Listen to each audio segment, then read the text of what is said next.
El Limnum Crucis de Martín el Humano llegó a la Catedral de Valencia el 18 de marzo del año 1437, junto con otras reliquias, gracias al rey Alfonso V el Magnánimo.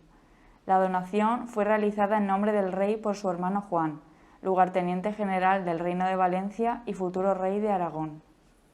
La reliquia se fecha a finales del siglo XIV, momento en el que el rey Martín el Humano accedió al trono, de ahí el motivo de su designación.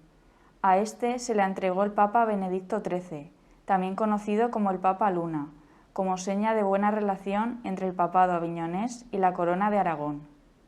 Así pues, la reliquia se data entre los años 1396 y 1397, teniendo en cuenta los acontecimientos del rey y del papa. Se trata de una pieza de orfebrería con un formato de cruz doble patriarcal, con un brazo transversal por encima del principal. En cuanto a los materiales empleados, encontramos el cristal y la plata sobredorada, trabajada con las técnicas del repujado y del cincelado. Como elementos decorativos destacan los motivos vegetales y las figuras de profetas y putis en la base. El pie y el astil son añadidos posteriores al original. En efecto, al igual que otras muchas obras pertenecientes al tesoro catedralicio que perdieron parte de sus componentes, esta pieza perdió la base entre los siglos XVI y XVII. La actual está documentada en 1814.